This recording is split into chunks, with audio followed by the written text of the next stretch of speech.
Bonjour, bonsoir. C'est encore un grand plaisir de me tenir debout devant vous ce week-end pour le message, pour la parole de Dieu. Je vous approche nombreux.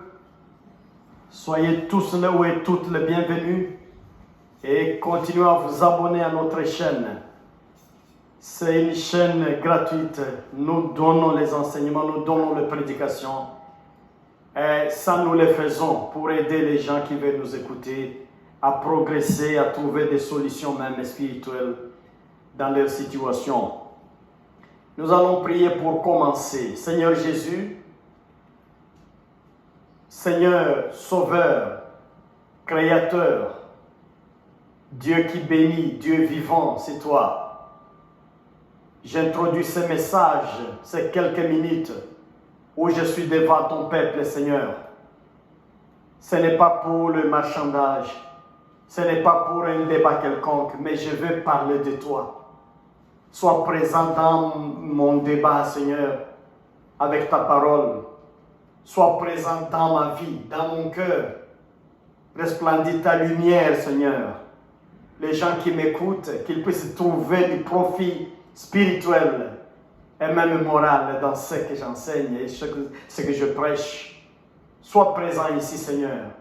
Utilise-moi comme un outil, comme un instrument que tu t'es choisi jalousement. Au nom de Jésus-Christ.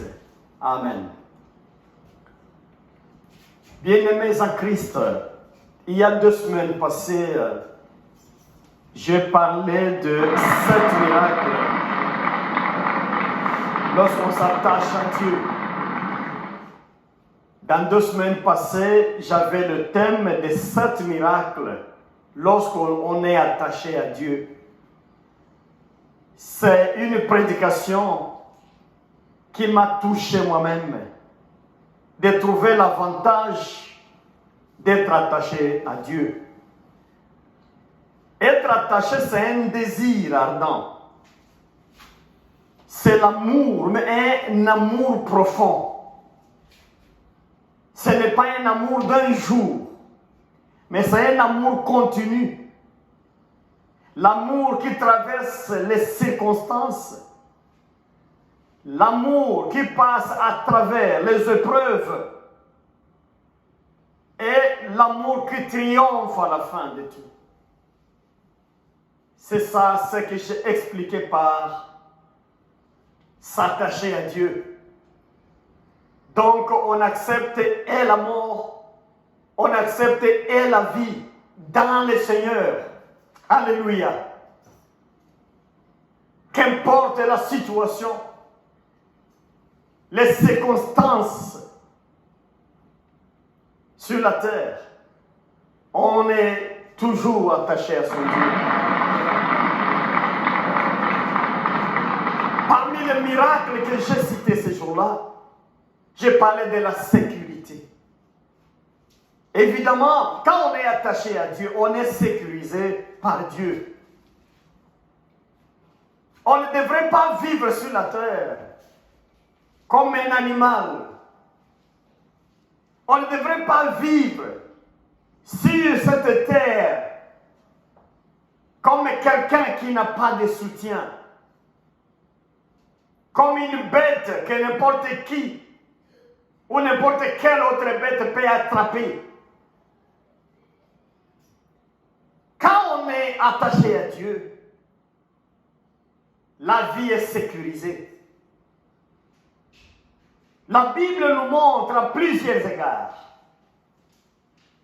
comment Dieu intervient dans nos situations. Comment il intervient quand nous sommes en danger. Je voulais exploiter la vitesse qu'on a ici, de la Terre à la Lune, la vitesse qu'on a de la Terre à la planète Mars,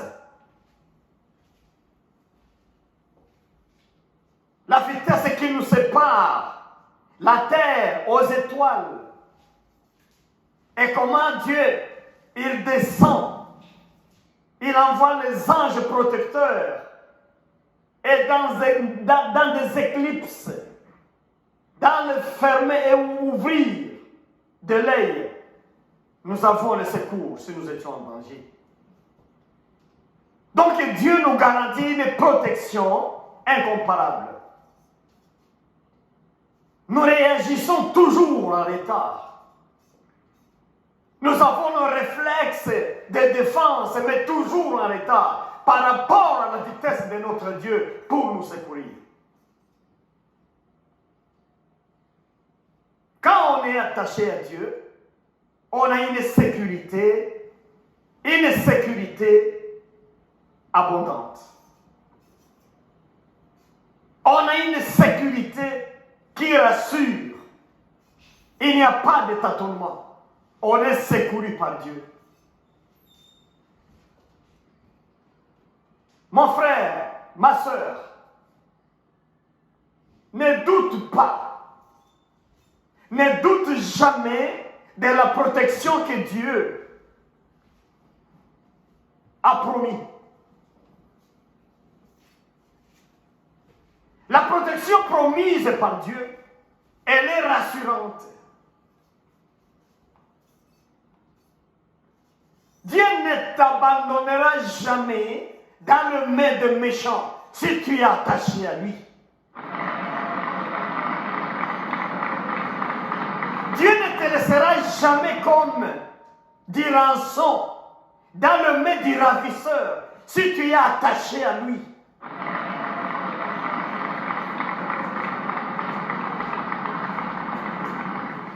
Si tu es attaché à lui, celui qui t'attaque, ton ennemi, devient l'ennemi numéro 1 de Dieu. Puisque Dieu sait qu'il a ce devoir-là de ta protection. C'est parmi ses priorités. La sécurité, c'était l'un des miracles que j'ai cité ces jours-là. Il y a la réponse à la prière. Il y a des gens qui ne savent pas que Dieu peut répondre à leurs requêtes. Ils font recours toujours à d'autres personnes, aux intermédiaires, aux devins.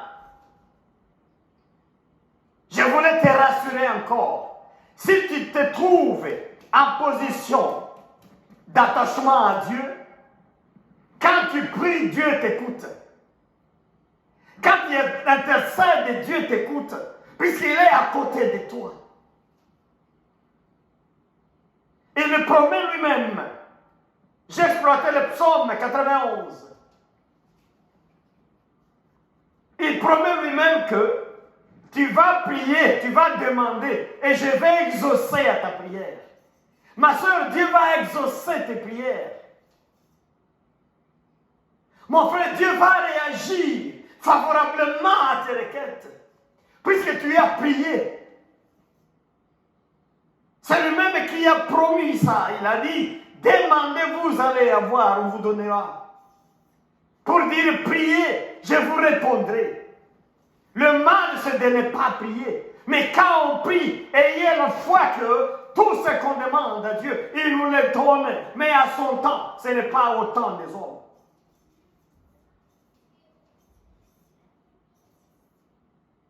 J'ai cité encore une bénédiction et un miracle qui s'accompagne toujours de l'attachement à Dieu.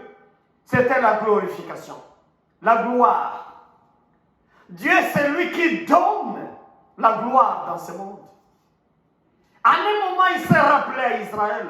Israël traversait le désert pour aller en Canaan. Le moment était si complexe que Israël devrait perdre la foi et sa dépendance à un Dieu unique, Dieu d'Israël. Mais Dieu a envoyé la gloire. Dans les langues bibliques, c'est le Shekinah. Ça, c'est le grec. Il a envoyé le Shekinah. C'est la gloire divine qui accompagnait ce peuple, qui ouvrait les portes à ce peuple, qui ouvrait le passage, qui permettait la traversée au milieu des ennemis. La gloire de Dieu.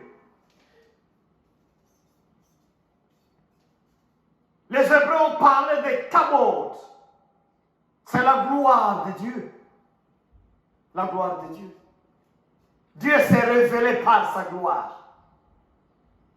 En lisant la Bible plusieurs années, j'ai trouvé que Dieu donne la gloire à chaque être humain.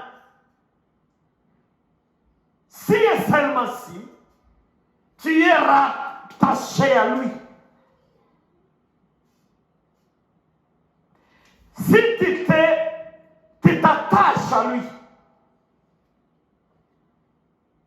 qu'on le veuille ou pas, il y a un moment où il va t'éclairer par sa gloire. Il y a la gloire dans ce monde que Dieu donne pendant un temps.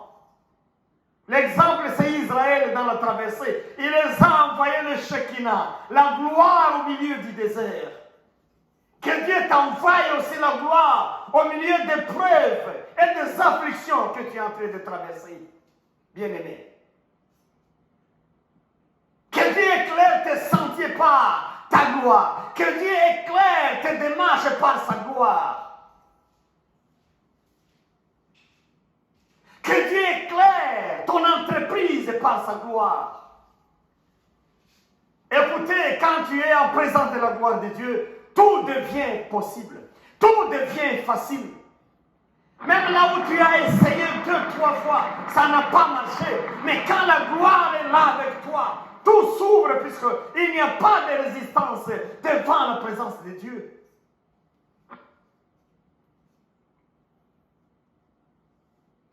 Ici, je ne vais pas te dire de demander la gloire de Dieu, puisque la gloire est dépendante du fait d'être attaché à Dieu. Si tu es attaché à Dieu, immédiatement, par conséquent, il y a un temps où Dieu va te faire sa gloire. C'est parmi les miracles qu'il donne à ceux qui s'attachent à lui.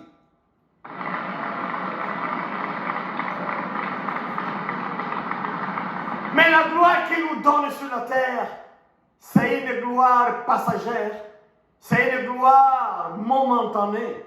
Mais il y a un temps où nous allons pénétrer la gloire éternelle, la gloire infinie, la plénitude de ce Shekinah, quand nous serons à côté de lui, dans les cieux.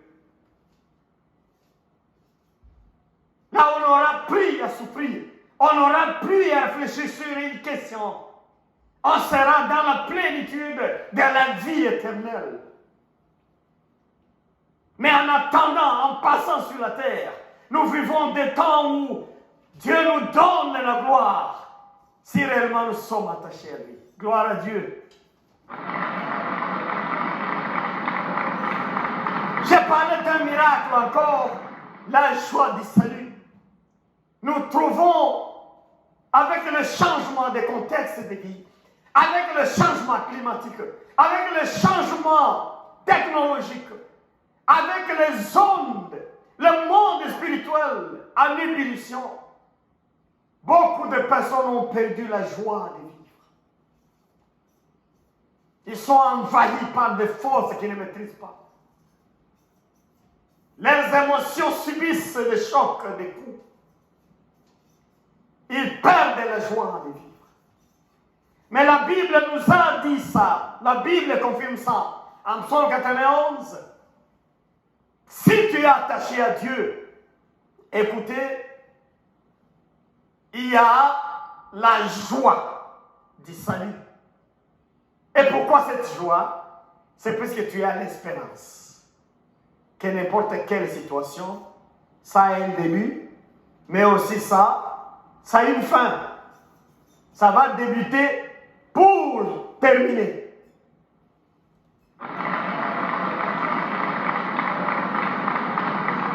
Que Dieu te bénisse, bien-aimé. Écoutez, pour être attaché à Dieu continuellement, il faut choisir une vie modèle. Tu dois être un modèle de justice de Dieu. Une vie modèle, ce n'est pas une vie qui se limite aux paroles.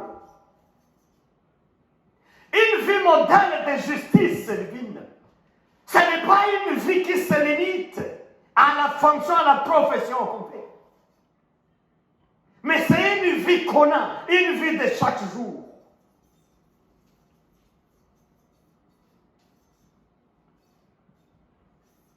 méditais ma Bible ce matin et je vois ici les deux agendas qui sont en train de s'entrechoquer dans le monde actuel. Il y a l'agenda de Dieu, il y a aussi l'agenda diabolique.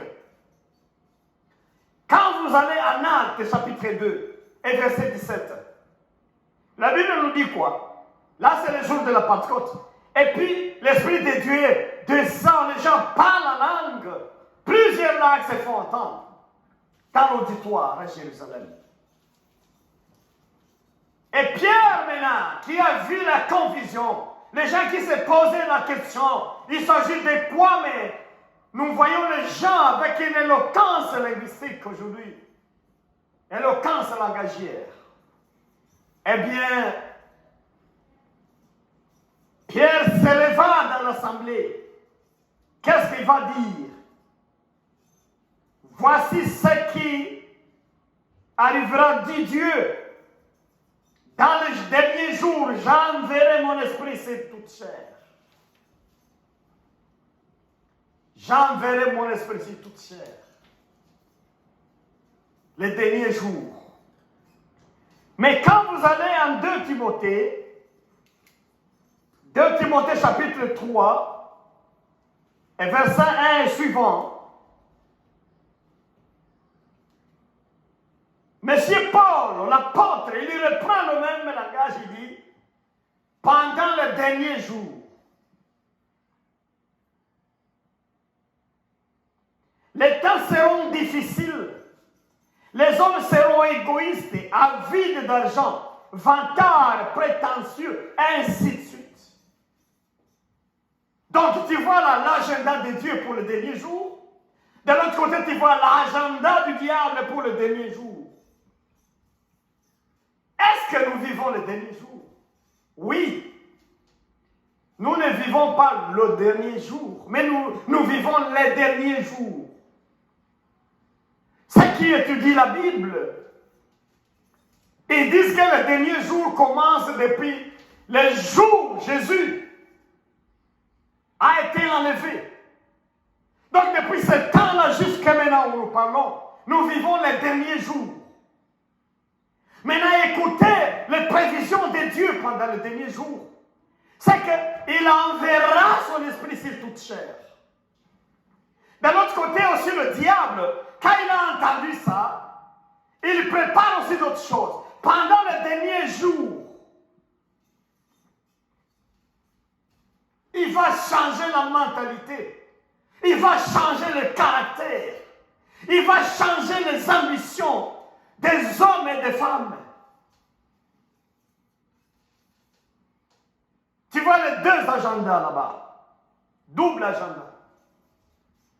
Dieu prévoit, Satan aussi prévoit quelque chose pour troubler les derniers jours. Mais quand Paul parle de ce discours-là, en 2 Timothée chapitre 3, verset 1 jusqu'à 9 même, c'est le discours qui continue. Il nous dit que les gens seront égoïstes. Égoïstes. Regarde un peu le monde aujourd'hui. Regarde comment travaillent les gens aujourd'hui. Regarde comment se comportent les gens dans ton quartier, dans ton service, à ton école, dans ton entreprise, ou là où tu travailles, dans la vie en général. Les gens sont de plus en plus égoïstes. Chacun tire de son côté. Quand il s'agit des avoirs, quand il s'agit des gains, les gens sont prêts à tout faire pour gagner le premier et éliminer les autres. Voilà comment nous avons des guerres incessantes. La trahison, le pillage, le meurtre. Tout simplement puisqu'il y a des gens qui sont contaminés. Le diable les a changés. Il les a ravi l'humanisme dans leur cœur pour y installer la cruauté. Les gens deviennent des cruels, des meurtriers. Les gens qui cherchent l'intérêt ou les intérêts particuliers ou personnels. C'est une prédiction des derniers jours, un signe même. Écoutez, regarde ton entourage, regarde combien de personnes sont égoïstes dedans. Regarde dans ta famille, regarde comment les gens sont égoïstes.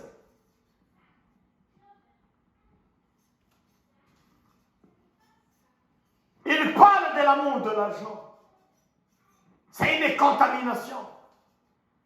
La course à l'argent, dans le monde actuel du XXIe siècle, c'est la priorité de tout le monde.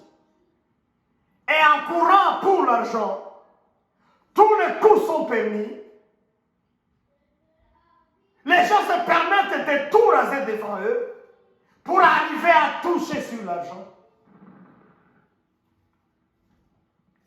Les signes des derniers jours.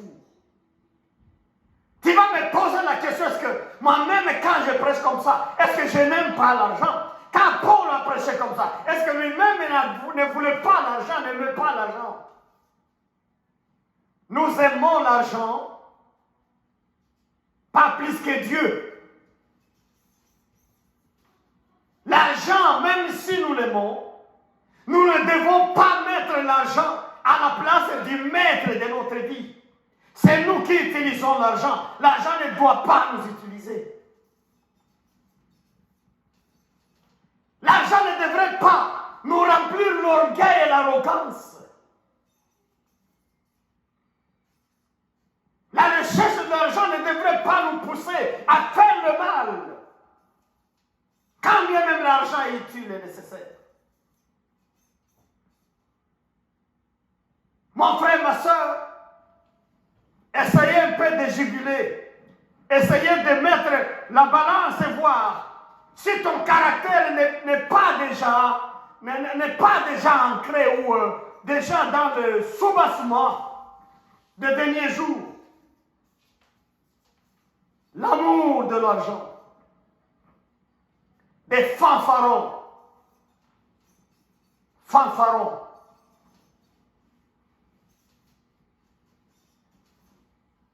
Estime personnelle. Des vantards. Fanfarons vantards.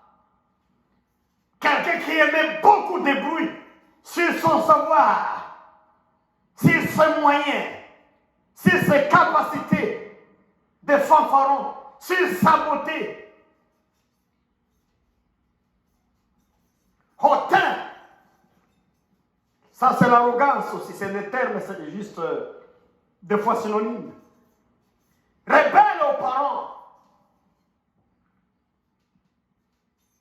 Les parents ont perdu leur dignité. Pour la plupart des gens aujourd'hui. Et pourtant, la Bible prévoit une place précieuse, une place de respect pour les parents. Et moi, je vais loin de ça, je veux dire, même les parents spirituels. Ils sont l'exemple de Dieu. Pour nous, ils nous ont enseignés, ils nous ont formés, ils ont prié pour nous, ils ont veillé, ils ont gêné, ils se sont privés. C'est des parents spirituels. Regarde les trahisons dans ce monde. Entre la parentalité spirituelle, tu vas voir. Qu'est-ce que nous retournons à nos parents spirituels? Qu'est-ce que nous retournons à nos parents biologiques aussi? Tout ce qu'ils ont fait pour nous. Ceux qui sont déjà malades des derniers jours, ils sont rebelles et ennemis de leurs parents. Ils n'écoutent plus leurs parents. Ils écoutent les médias, les Facebook, les TikTok, les quoi. Ils ont perdu même le modèle parental. Ils s'habillent selon les modèles des médias. Ils adoptent n'importe quel comportement qu'ils trouvent dans la rue. Ils ne puisent plus dans la source familiale, dans la source du modèle culturel, même biblique. Ils ont été détournés par le dernier jour.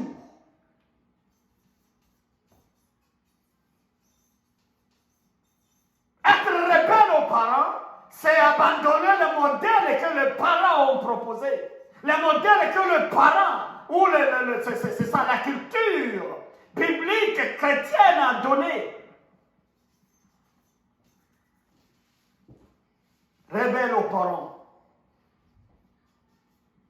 Il continue à citer les qualités, les symptômes.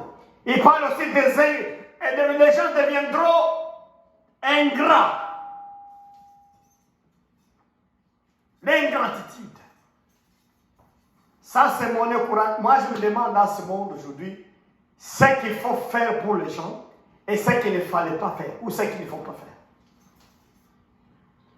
Vous donnez du temps à quelqu'un, vous donnez du temps à quelqu'une, vous vous privez, vous stoppez vos affaires, vous vous privez de ce que vous pouvez gagner pour donner ce qu'on peut donner à quelqu'un d'autre. Mais il n'est pas toujours convaincu. J'ai vu même certains cas, les gens qui se plaignent. Ils donnent à quelqu'un de l'argent, ils donnent à quelqu'un de l'aide, de l'assistance, de ceci. Mais l'autre personne là, quand il vient demander encore demain, il ne se rend pas compte de ce qu'il a gagné hier. L'ingratitude. Et quand on lui dit qu'il n'y a rien, comment il interprète ça? C'est pas ça. Les comportements même ingrats, contraires à la fidélité, à la reconnaissance. Bien-aimés, écoutez, si vous avez des symptômes comme ça de la fin des temps, il faut faire attention parce que vous allez prier Dieu. Dieu sera sourd. Dieu n'écoute pas la prière des méchants.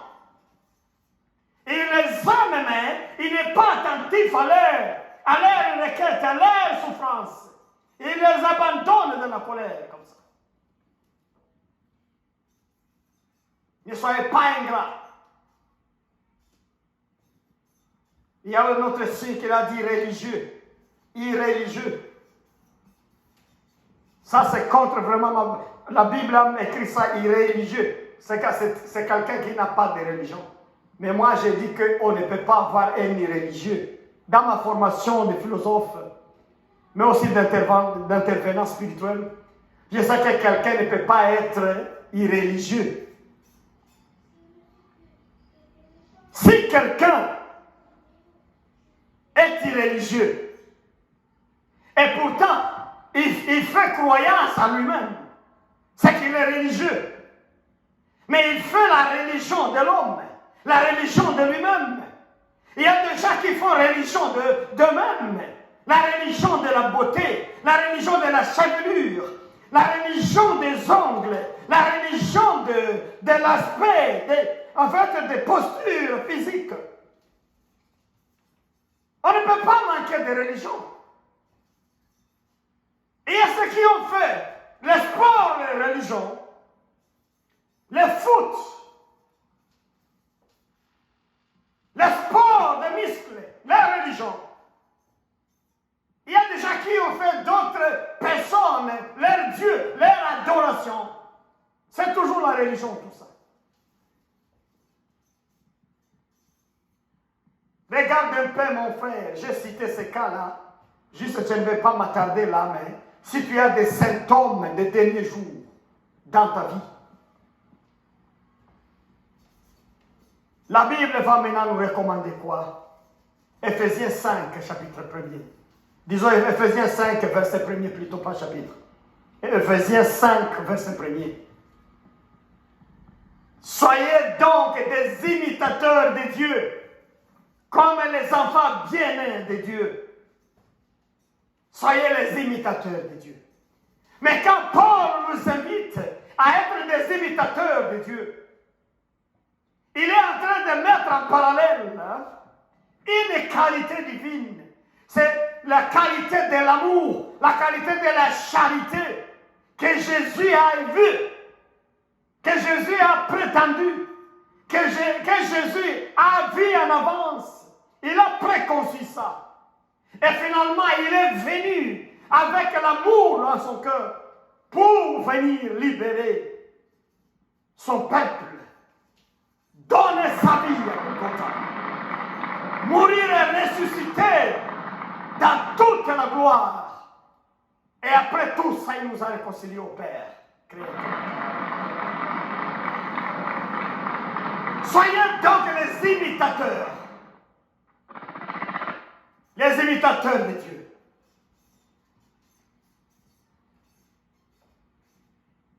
Si l'agenda du diable t'a accablé déjà, tu as été heurté par cet agenda. Cours vite et entre dans l'agenda divin. L'agenda qui prévoit la descente.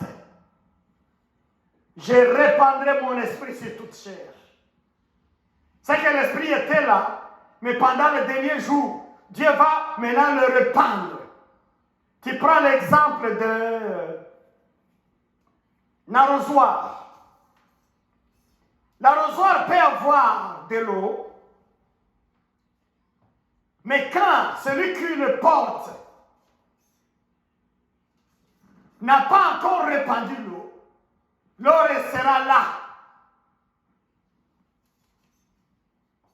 Mais quand celui qui porte l'arrosoir décide maintenant de répandre l'eau, ça touche tout l'espace.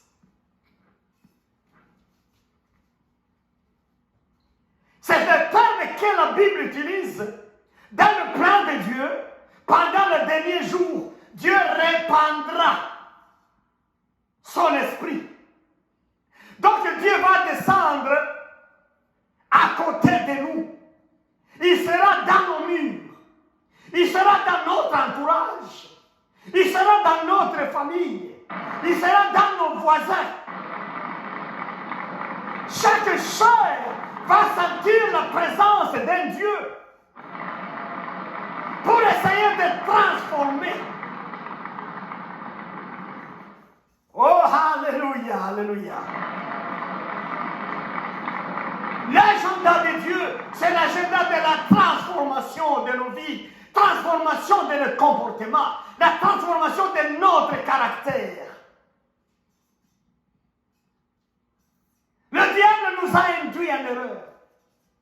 Il a dévié notre sentier. On allait dans la bonne voie dans le dernier jour, mais il nous a déviés pour mettre des semences de la jalousie, les semences de l'égoïsme, les semences de fanfaroïsme, nous rendre des rebelles à nos parents spirituels, à nos parents biologiques, et même aux aînés, à nous rendre ingrats de comportement. L'ingratitude et d'autres qualités mauvaises. Mais l'Esprit de Dieu est là pour nous renouveler, nous transformer, nous rendre encore neufs. On ne peut pas être attaché à Dieu et y rester tranquillement si on n'est pas transformé. La condition de rester attaché à Dieu, c'est d'accepter aussi la transformation, puisqu'il va répandre son esprit. Et là, nous devons accueillir ce vague-là de transformation de nos vies pour avoir un comportement, un caractère nouveau, une nouvelle façon de voir les choses. Bien-aimé, si on est imitateur de Dieu, on aura l'amour. L'amour en toi-même, l'amour de la création, l'amour d'autres personnes. On va vouloir servir et non chercher à être servi toujours. On aura la joie de rendre service à l'humanité, service aux gens nécessiteux, dans la mesure du possible. Au lieu toujours de mettre la main pour recevoir l'aide des autres. Mais on va toujours se questionner combien de l'aide on donne aux gens chaque jour, les gens qui en ont besoin. Mais on donne ce qu'on peut donner. Mais il y a beaucoup de choses qu'on peut donner à l'humanité. Nos dons, nos talents, nos moyens, notre intelligence. Gloire à Dieu. J'aimerais te susciter à l'accueil de l'Esprit de Dieu. C'est une promesse réelle, en fait, qui s'est déjà réalisée. Nous sommes au temps de l'abondance de la présence du Saint-Esprit sur la terre. Il faut demander, il faut prier pour que celui-là puisse te donner la force de vaincre le mal. Le Saint-Esprit va te donner la confiance en toi-même et de la force spirituelle qui se cache en toi. Tu dois savoir ceci. En toi, il y a une force spirituelle que je ne peux pas comparer, mais que le diable maintient captif. Il cache ça. Il y a des questions de vie, il y a des problèmes, il y a des dossiers qui te semblent difficiles et pourtant, en toi, il y a une force de Dieu capable d'affronter ces forces-là et de gagner. Mais comme tu ne rends pas, tu ne te rends pas compte, comme le diable t'a aveuglé, tu fais toujours recours à d'autres personnes. Et pourtant, la force de Dieu est en toi.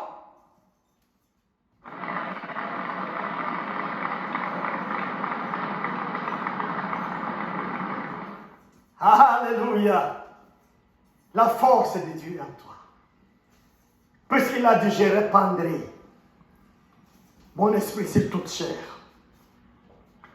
Si tu manques la confiance en toi, tout simplement parce que tu traverses beaucoup d'épreuves et qui se remplacent comme Job, retenez que la longueur de la nuit explique aussi la longueur du jour. Dans la vie spirituelle, si tu as passé beaucoup de temps dans l'affliction, tu passes beaucoup de temps dans la honte. Oh, tu es attaché à Dieu. Tu passes beaucoup de temps dans le fait d'être calomnié. Tu passes beaucoup de temps comme victime de la calomnie, j'allais dire. Tu passes beaucoup de temps dans la pauvreté et dans la honte, comme je disais. Retiens ceci, ma soeur, mon frère. Ton avenir est glorieux. Tu n'as pas besoin d'aller voir un prophète pour parler de ton avenir. La grandeur de la souffrance prédit déjà la grandeur des bénédictions, la grandeur de la gloire qui vient devant toi. Et cette gloire n'est pas toujours dans l'au-delà. Cette gloire, c'est sur cette terre.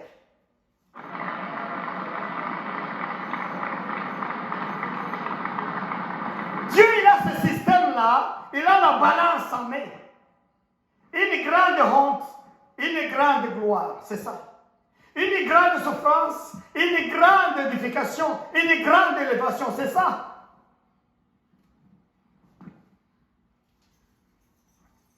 Mais pour avoir cette confiance en toi, tu dois accepter que l'Esprit de Dieu se répande sur toi.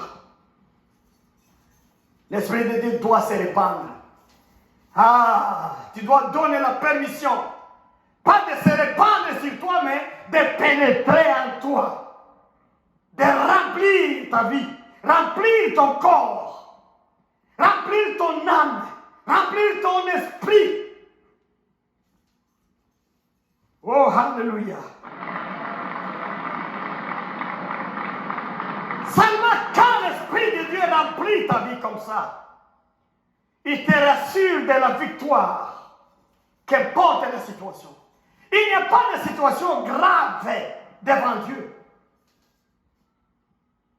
Chacun trouve sa situation étant plus complexe que jamais. Chacun trouve son épreuve étant plus dure, plus grande que d'autres personnes. Jamais. Qu'importe ta situation, qu'importe ton épreuve, la gloire de Dieu sera plus grande. Que Dieu te bénisse. Le Saint-Esprit va guérir les maladies. L'Esprit de Dieu va te garder authentique. Tu ne pourras pas subir de changement du temps. Le temps amène des changements. Le changement du temps, c'est quoi? C'est l'usure du temps. Tu vois le ride sur la figure. Tu vois le ride dans les joues. Tu vois l'apparition de cheveux blancs, par exemple, avec l'âge. La courbature des dos. Et d'autres changements. La diminution de la force vitale, de l'énergie. Ça, c'est l'usure du temps. Mais spirituellement, rien ne mentionne dans la Bible l'usure du temps. Paul lui-même le dit. Même si mon corps s'affaiblit au fur et à mesure, mais spirituellement, je rajeunis. C'est un peu le contraire. Le corps va avec le temps. Mais l'esprit se rajeunit avec l'Esprit de Dieu. Alléluia.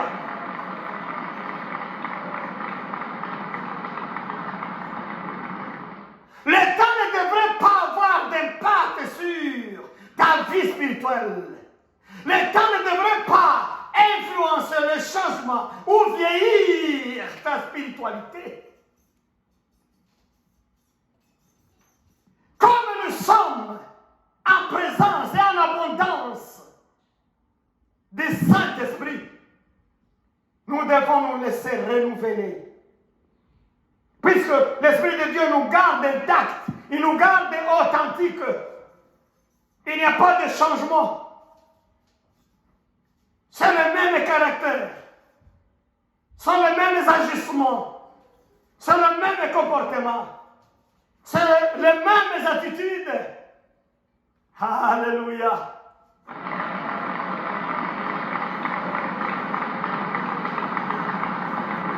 Mon frère, ma soeur, soyez modèle de justice de Dieu. Soyez un modèle de justice de Dieu. Ne change pas les comportements avec le temps. Garde ton comportement intact, le comportement authentique que l'Esprit de Dieu t'a donné. Que Dieu vous bénisse et un merveilleux week-end. Père éternel, merci pour ta parole. Tu es vivant, éternel. Tu es ressuscité. Merci pour l'Esprit que tu as répandu sur toute chair. Je te demande d'entrer, de pénétrer nos esprits, nos âmes, puisque tu peux séparer le corps de l'esprit. Tu pénètres à l'intérieur, les jointures intérieures, pour que nous vivions un changement radical. Pour que nous puissions nous rétablir dans notre authenticité. Regarde mes frères et mes sœurs qui sont là. Ils ont besoin de toi. La vie les décourage. Les hommes les découragent. Le diable les attaque. Les sorciers les défient. Les mal les entourent. Je demande de l'aide pour mon frère et ma soeur. Oh Saint-Esprit de Dieu, répands-toi, puisque Dieu a autorisé, il a promis ça, il t'a envoyé. Esprit de Dieu, répands-toi dans cette âme qui a soif, dans cet esprit qui cherche des solutions, dans cet esprit qui a besoin. Répands-toi, oh Saint-Esprit de Dieu. Je sais quand tu te répands, tu remets les gens en ordre. Ils retrouvent leur nature originelle. Et là, quand ils prient, tu écoutes. Tu interviens dans leurs besoins. Soigne les malades. Guéris les malades. Donne des réponses aux gens dans leurs différents problèmes, Seigneur. Tu es leur Père, tu es notre Père. Nous sommes nés de toi. Donne des bénédictions, des réponses aux gens qui ont demandé ça. Je prie pour eux ce week-end, Seigneur.